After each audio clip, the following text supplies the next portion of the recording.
कल ऐसे ही मैं बैठा था ना, एक टॉपिक था जिसके ऊपर मैंने डिसाइड किया हुआ था कि इसके ऊपर मैंने वीडियो बनानी है, लेकिन यकदम मेरे माइंड में एक ऐसी चीज़ आई। मैंने कहा कि यार वीडियो बनाने का मकसद क्या है? यूट्यूब पर वीडियो बनाने का सिर्फ एक ही मकसद है कि स्टूडेंट्स की जितनी ज़्यादा हेल्प मैं कर सकता हूँ मैं उतनी हेल्प करूँ। तो फिर मैंने सोचा कि क्यों ना हम वही टॉपिक्स के ऊपर वीडियो बनाएं जो स्टूडेंट्स को चाहिए। तो इसलिए मैंने क्या किया, मैं डायरेक्टली आया यूट्यूब के ऊपर, मैंने कम्युनिटी में आकर पोस्ट डाली कि बताओ मुझे कौन से टॉपिक के ऊपर वीडियो बनानी चाहिए।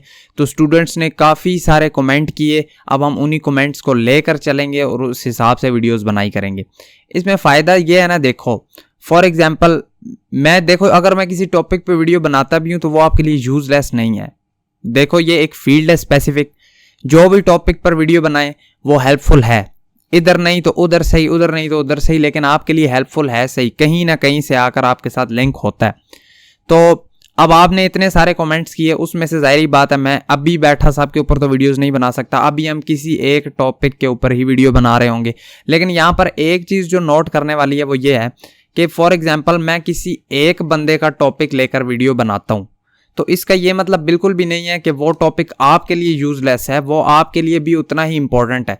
देखो वही बात है कि एक फील्ड है, हर चीज़ आपके साथ कहीं ना कहीं से लिंक कर रही होगी। फॉर एग्जांपल जिस तरह आज की वीडियो में मैंने जो टॉपिक उठाया है वो हमें ये कह रहा है कि अगर हम बीएस सॉफ्टवेयर इंजीनियरिंग कर रहे हैं, बल्कि मैं स्पेसिफिक बता भी देता हूँ किसका था ये कमेंट, ताकि आप लोग भी कमेंट्स करें, आपको और कॉन्फिडेंस भी आ सके। ये चीज़ बहुत ज़रूरी है, ठीक है, इससे आपका ही एट द एंड फ़ायदा है और किसी का फ़ायदा नहीं है, प्लस कॉन्फिडेंस भी आता है।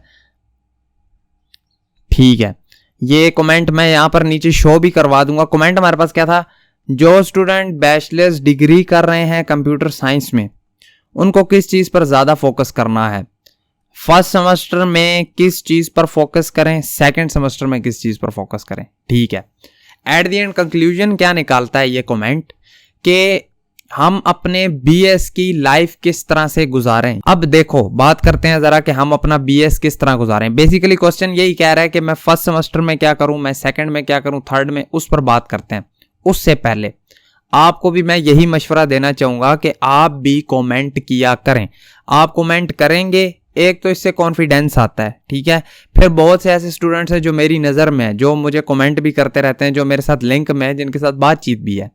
ये फ़ायदा है। और क्या फ़ायदा है कि आप इधर कमेंट करेंगे, आपको और बंदे भी काफ़ी रिप्लाई देंगे, वो भी आपके लिए फ़ायदा है, आपके कम्युनिकेशन स्किल्स अच्छे होने वाले हैं। फिर अब आज नहीं तो कल आपके वीडियो के ऊपर भी मैं, आपके टॉपिक के ऊपर भी मैं वीडियो बनाने वाला हूँ। तो हर तरफ से ना फ़ायदा ही फ़ायदा है। इसलिए अगर उस कम्युनिटी के ऊपर आप चाहते हैं कि मैं फ़लाँ टॉपिक के ऊपर वीडियो बनाऊं, तो ये कम्युनिटी के अंदर पोस्ट पड़ी हुई है, वहाँ पर भी कमेंट कर सकते हैं। अदरवाइज़ इस वीडियो के नीचे भी कमेंट कर सकते हैं, क्योंकि मैं कमेंट्स पढ़ता हूँ सारे अल्हम्दुलिल्लाह और उनके ऊपर रिप्लाई देने की कोशिश करता हूँ। अगर मैं वैसे रिप्लाई नहीं कर पाता तो मैं कोशिश करता हूं कि मैं वीडियो के थ्रू उसके ऊपर रिप्लाई दे सकूं। टाइम काफ़ी वेस्ट कर लिया हमने। चलो बात करते हैं कि बीएस के जो हमारे 4 साल हैं पूरे, वो हमने किस तरह से गुजारने हैं। मैं भी ये बात इसलिए करने लगा हूं, एक चीज़ और यहां पर नोट कर लो कि बीएस के 4 साल सिर्फ हमने बीएस को ही नहीं पढ़ना, हमने उन 4 साल के अंदर बीएस को भी पढ़ना है और साथ एक्स्ट्रा स्किल्स भी लेने हैं, क्योंकि हमें कल को जॉब भी चाहिए। 4 साल में कुछ ऐसा करना है हमने। मैं अगर अपनी बात बताऊं, अल्हम्दुलिल्लाह 3.9 प्लस CGPA के साथ चल रहा हूं। उसी के साथ अगर एक्स्ट्रा स्किल्स की बात करें तो मंड स्टैक कंप्लीट कर ली हुई है। कंप्लीट करने के बाद प्रोजेक्ट्स भी कर लिए हुए हैं। उसके अलावा और भी बहुत सारी एक्स्ट्रा चीज़ें हैं जो मैं साथ साथ सीख रहा हूं अभी भी स्टिल। अब देखो, स्टार्टिंग में मेन पहला जो फोकस है आपका वो है कि मैंने बीएस स्टार्ट करना है। बीएस स्टार्ट करने के बाद मैंने जीपीए के ऊपर फोकस करना है। ये फर्स्ट फोकस है और ये बस थोड़ी देर आपने मेंटेन करना है, आगे ये खुद ब खुद मेंटेन हो जाएगा। फॉर एग्जांपल आपने क्या करना है, देखो एक बंदे का जीपीए अगर स्टार्टिंग में ज़्यादा है तो वो गिरते गिरते टाइम लेगा, आराम आराम से गिरेगा। लेकिन अगर एक बंदे का जीपीए स्टार्ट में डाउन चला गया फिर वो उठने में देर लेगा। उठता है ही नहीं, ठीक है, उठाना बहुत ज़्यादा मुश्किल है। अगर आपका 2 आ गया ना, वो फिर CGPA 2 बन जाएगा, फिर आप जितने भी ज़्यादा नंबर लेते रहो आराम से उठेगा, वैसे उठाना बहुत मुश्किल है। स्टार्टिंग में बड़ा GPA ले गए तो फिर गिरने में बहुत मुश्किल लगेगी उसे। तो इसलिए जो स्टार्टिंग का सेमेस्टर है ना, फर्स्ट हो गया, सेकंड हो गया, थर्ड हो गया, इसमें आप लोग फोकस करोगे अपने GPA के ऊपर कि मेरा GPA गिरे नहीं, मेंटेन रहे, ठीक है, मैं अच्छा ले जाऊं। पहले सेमेस्टर में, दूसरे सेमेस्टर में उठा कर ले जाना है, GPA ज्यादा लेने की कोशिश करनी है।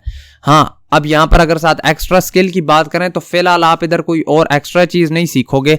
आपको मैं यही सजेस्ट करूंगा, जो आपको उस वक्त प्रोग्रामिंग का सब्जेक्ट पढ़ाया जा रहा है उसके ऊपर फोकस करो।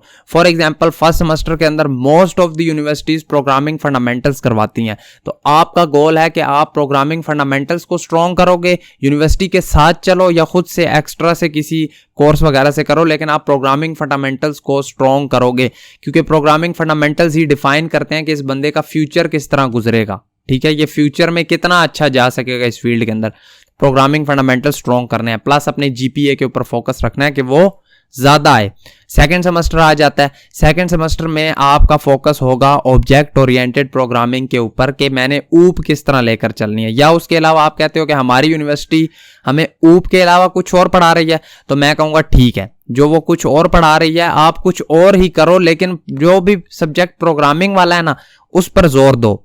अब यहां पर क्या होगा, आपने फर्स्ट सेमेस्टर में PF किया, सेकंड में ऊप किया, आप इधर भी GPA पर जोर दोगे, ठीक है, पहले 2 सेमेस्टर GPA पर जोर दिया, साथ PF की और साथ ऊप कर ली, ये दोनों हमने स्ट्रॉन्ग कर ली। थर्ड सेमेस्टर आ जाता है, थर्ड सेमेस्टर में most of the universities data structures and algorithm करवाती हैं। अब DSA वो जस्ट थर्ड सेमेस्टर में करवाते हैं। मैं आपको सजेस्ट करने वाला हूं कि DSA आप थर्ड सेमेस्टर, फोर्थ सेमेस्टर दोनों में लगाओगे, यानी पूरा साल आप डाटा स्ट्रक्चर्स एंड एल्गोरिथम के ऊपर लगाने वाले हैं। यूनिवर्सिटी बेशक थर्ड तक ही देख रही थी, लेकिन आप पूरा लगाएंगे साल। आप वो जस्ट यूनिवर्सिटी के ऊपर डिपेंड भी रह कर नहीं करेंगे, किसी अच्छे यूट्यूब के ऊपर से कोई प्लेलिस्ट उठा लेंगे, वहां से आप DSA स्टार्ट करेंगे और तगड़ा करके करेंगे। अब उसके साथ हो सकता है यूनिवर्सिटी आपको कोई डेटाबेस सिखा दे, कोई MySQL, ठीक है, डेटाबेस हो सकता है आपको सिखाई जाए, तो आपने वो भी सीख लेनी है, क्योंकि आगे जब आप कोई स्टैक सीखने वाले हो वहां पर आपको इस चीज की जरूरत पड़ेगी जो कि है डेटाबेस। अब हो सकता है डेटाबेस की आप वो वाली डेटाबेस करो, लाइक MongoDB कर लो, आप इस वाली साइड आओ ही नहीं, तो फिर क्या होगा, आपको उसे इतनी ज्यादा इंपॉर्टेंस देने की जरूरत नहीं है। लेकिन अगर आप हो सकता है इन फ्यूचर आप कहते हो मैं .NET वाली साइड शिफ्ट करना चाहता हूं या मैं किसी और साइड शिफ्ट करना चाहता हूं, तो फिर आप वो वाली भी सीख लो, क्योंकि वो आगे वही इस्तेमाल होने वाली हैं। अब 4 सेमेस्टर हमने गुजार लिए, ठीक है, क्या क्या हमने किया, हमने प्रोग्रामिंग फंडामेंटल्स किए, हमने अपनी ऑब्जेक्ट ओरिएंटेड प्रोग्रामिंग पक्की कर ली, हमने अपना DSA कर लिया, जो हमारे 3 मेन गोल थे ना वो हमने कंप्लीट कर लिए। ये वो थे जो कई स्टूडेंट कह रहे होते हैं मैं डेवलपमेंट भी सीख रहा हूँ, मैं साथ एक्स्ट्रा चीज़ें भी सीख रहा हूँ, DSA मुझे करना चाहिए या नहीं करना चाहिए, DSA कितना करना चाहिए, जॉब के लिए कितना आना चाहिए, वो सारी प्रॉब्लम्स आपकी पहले 2 साल के अंदर क्लियर होने वाली हैं। अब नेक्स्ट स्टेप है हमारे पास, हमने 5वें सेमेस्टर से स्टार्ट करनी है अपनी वेब डेवलपमेंट। अभी तक मैंने आपसे क्यों नहीं स्टार्ट करवाई वेब डेवलपमेंट, उसका रीज़न ये है, देखो अब फॉर एग्जांपल आपने स्टार्ट में शुरू कर दी पहले सेमेस्टर से, देखो हो सकता है आप कोई स्टैक सीखते हो वो 4 साल बाद उतना ज़्यादा ना रहे इम्पोर्टेंट, शायद उससे और कई अच्छी चीज़ें आ जाएं। हाँ, आप स्टार्टिंग में सीखते हो, फिर आप बाद में खुद को और भी इम्प्रूव करते हो, तो वो एक अलग चीज़ है, साथ साथ इम्प्रूव करते जाते हो। लेकिन अगर अब आप स्टार्ट करते हो तो अब तो साल बाद मैंने आपको कह देना कि आप जॉब पे चले जाओ, ठीक है, जॉब वाली साइड निकलो, तो फिर तो आपने लेटेस्ट स्टैक ही सीखा और आप जॉब के लिए भी निकल गए, ठीक है, इस पर भी बात करते हैं।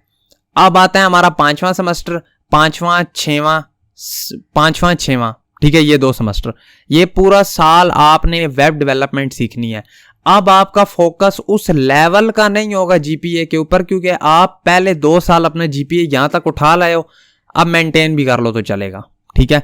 फॉर एग्जांपल आप 3.9 CGPA तक हो अभी, या 3.7 तक, 3.8 तक, तो अब मेंटेन कर लो उसे, 3.7 बहुत है, उतनी ही। अब कोई एक्स्ट्रा एफर्ट लगाने की जरूरत नहीं है कि मैंने 4/4 GPA लेना है या मैंने इतना बनाना है, अब उसे मेंटेन कर लो। अब जीपीए वाली साइड इतना फोकस नहीं है। अब हमारा सारा फोकस है डेवलपमेंट वाली साइड पे। अब आप HTML CSS जावास्क्रिप्ट करो, जो स्टैक सीखना है वो सीखो, लेकिन इस पूरे साल के अंदर आप डेवलपमेंट सीख रहे होगे। जब आप 5वें 6वें के अंदर डेवलपमेंट सीख लोगे, आगे आपको छुट्टियां भी आनी है, लेकिन उस समर ब्रेक से पहले पहले आप पूरी डेवलपमेंट सीखो। अब जब आपने सीख लिया तो जो आपका अगला साल है ना, 7th और 8th सेमेस्टर वाला, उस साल यूनिवर्सिटी भी आपको रिलैक्सेशन देने वाली है कि आप जाओ जॉब करो, ठीक है।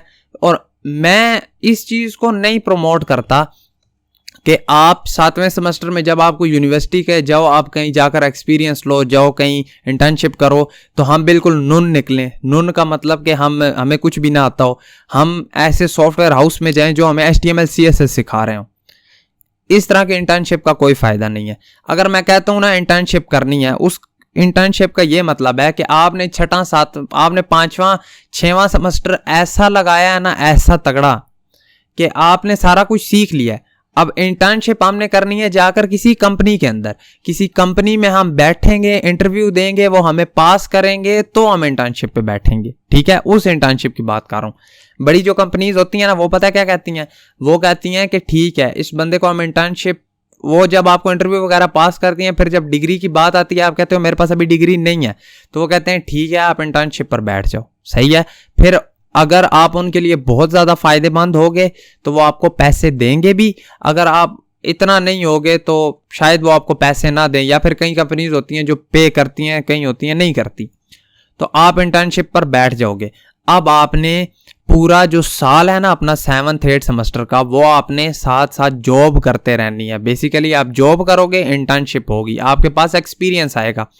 ये करनी इसलिए ज़रूरी है, बहुत स्टूडेंट कमेंट करते हैं कि हम जब भी जॉब लेने निकलते हैं ना, तो हर कंपनी को एक्सपीरियंस चाहिए, हर कंपनी को एक्सपीरियंस चाहिए कि भाई आपके पास इतना एक्सपीरियंस होगा हम तभी आपको रखेंगे, उसके अलावा हम आपको नहीं रखेंगे।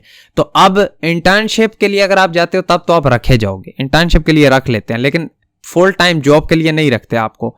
आपने यहाँ अपनी यूनिवर्सिटी ख़त्म होने से पहले ही पूरा साल इंटर्नशिप भी साथ की, यूनिवर्सिटी भी ख़त्म की। जैसे ही आपने अपनी यूनिवर्सिटी ख़त्म की, आप जॉब के लिए अप्लाई करोगे, आप कहोगे मेरे पास फलां कंपनी का 1 साल का इंटर्नशिप का भी है कि ये मैंने इंटर्नशिप की है, पूरा सर्टिफिकेट है मेरे पास, और मतलब एक्सपीरियंस भी आ गया आपके पास 1 साल का, और अब आप जॉब के लिए अप्लाई कर सकते हो। आप कह सकते हो कि मुझे फलां स्टैक के अंदर पूरा 1 साल का एक्सपीरियंस है जो मैंने फलां कंपनी से किया है। तो ये कुछ है आपकी 4 साल की जर्नी, ठीक है, जिस तरह आपने गुजारनी है। इसके अंदर एक पॉइंट याद रखना कि इंटर्नशिप भी अगर हमने करनी है तो हमें कहाँ से जॉब मिलेगी, कैसे इंटर्नशिप भी कैसे मिलेगी। लिंक्डइन पर जाना है खामोशी से, वहाँ पर सर्च करना है, ठीक है, कंपनीज के बारे में कि जिस इलाके में या जिस शहर में मैं रह रहा हूँ वहाँ पर ये कंपनीज हैं जो उस टैग के बंदे हायर कर रही हैं जिसमें मैं जाना चाहता हूँ। आप वो नोट करोगे, आप उनके जो बंदे हैं ना उसके अंदर, आप उनके साथ हल्की फुल्की सलाम दुआ रखो, पहले से ही कर लो, ठीक है। बस आप हाय हेलो कर रहे हो, कोई थोड़ा बहुत ना उनके साथ क्लोज हो, नेटवर्किंग अपनी बनाओ। अब जब आप इनके साथ दोस्ती बना लोगे ना, फिर जब आपका टाइम आएगा, आप कहते हो मैंने इंटर्नशिप में जाना है, वही जो उस कंपनी का बंदा था जिसके साथ आपने दोस्ती लगाई हुई थी, आप उसे कहोगे कि किसी तरीके मुझे इंटरव्यू के अंदर बैठाओ। रेफरेंस, ठीक है, यहां पर आपने रेफरेंस निकालनी है, तभी आपका कुछ ज्यादा फायदा होने वाला है, तभी आप किसी भी कंपनी के इंटरव्यू में इजीली बैठ पाओगे। रेफरेंस बहुत ज्यादा मैटर करती है इस फील्ड के अंदर, तो ये काम आपने करना है, ठीक है। आप दोस्तियां बनाओ, बंदों के साथ बना लो, फिर जैसे ही आपको लगे कि अब मैं इस कंपनी के अंदर इन होना चाहता हूँ, इस कंपनी के फलां बंदे के साथ मेरी हेलो हाय है, मैं उसे कहूंगा, वो मुझे इंटरव्यू के अंदर इन करवा लेगा। तो इस तरह करके आपने स्मार्ट गेम करनी है, ठीक है। बाकी आई होप सो ये वीडियो आपके लिए हेल्पफुल साबित हुई होगी। अब नेक्स्ट कमेंट को ही उठाएंगे, उसके ऊपर इंशाल्लाह वीडियो बनाएंगे जो टॉपिक हमें अच्छा लगेगा, इसलिए कमेंट वीडियो के नीचे जरूर कर देना, यहाँ नहीं तो वहाँ कम्युनिटी में कर देना, कहीं ना कहीं करना जरूर। आई होप सो आपको वीडियो पसंद आई होगी। अब अगर वीडियो पसंद आई, वीडियो को लाइक कर देना, चैनल पर नए हो सब्सक्राइब कर देना। मैं मिलूंगा आपसे आपकी नेक्स्ट वीडियो में। Thank you so much and Allah Hafiz.